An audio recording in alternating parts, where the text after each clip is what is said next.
Hi, I'm Addison, and I know the title might sound weird AF, but prepare to be wild. My life is like a movie. I just point out the place where I want to watch, and it's like I'm reliving that moment. It didn't take too long for my parents to realize they had a special daughter. They saw me as a genius. When my mom can't remember where she kept something, she'd ask me, and I'll tell her immediately. My dad also tells me passwords and tells me he'll ask me later. And I never forget it. It was really cool. Oh, did I tell you how excellent my grades were? I didn't forget anything I studied. I was a perfect straight A student. I deliberately missed some questions on my test so they don't say I cheated. In my social life, I was the bomb. I had friends, I knew exactly what they liked, their birthdays, and I have never missed a time to hang out with them. It was awesome. Well, you know what they say about a double-edged sword? Well, that's what happened in my case. One day after school, I went back to get something and I found the biggest bully severely harassing a friend of mine.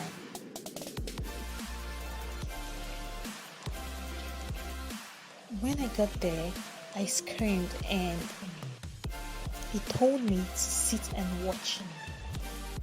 I had to watch him act horrible. I could see Issa in pain. When he was done, he told me not to tell anyone. He said if I did, he would do same to me and I should not even bother talking. No one would believe me because I was black. I was terrified. For the first time in my life, I needed to forget something. This memory became the only memory I had and it kept playing in my head as if I was reliving it.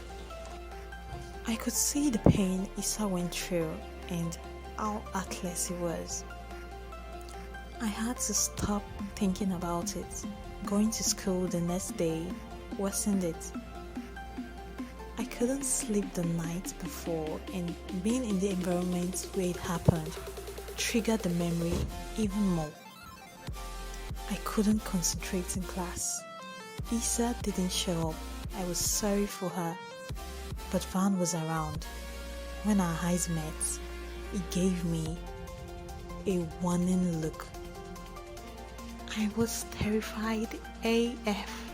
Over time, my straight A's turned into straight F's.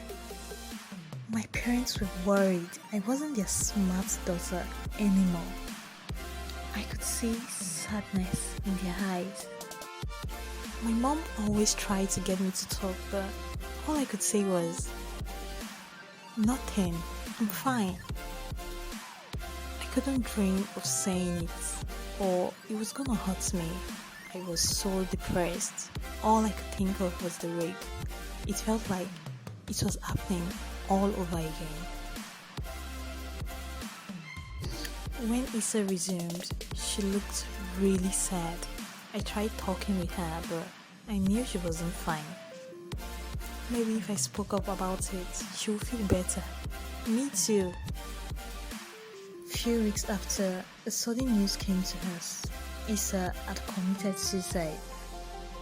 I felt so sad. I felt responsible, like I had killed her. I couldn't believe she killed herself. I couldn't imagine the pain that pushed her into it. Just witnessing it put me in depression. What could I expect from the victim herself? Van was still the same ruthless bully. It didn't even change a bit after her death. I needed to forget it, but the incidents that follow are making it even worse. My parents had made me start seeing a therapist, but I never opened up. This time, I finally spoke up. I told my therapist, my parents, and even the police. Van was arrested and I could feel relieved a little bit. I wish I did this earlier. Issa would be alive. My memory was my biggest enemy at this point. It kept reminding me of Issa and our friendship before the incident. I blame myself for it every day, and worse still, I can't forget a little bit of it. I have been taking medications and I still don't know when I'll ever feel better. I thought my photographic memory made me special, but now it is the one thing I wish I didn't have. If ever you're in such a situation, please speak up. You might save a life. If you're a victim, speak up. It's better than taking your life. Thanks for watching.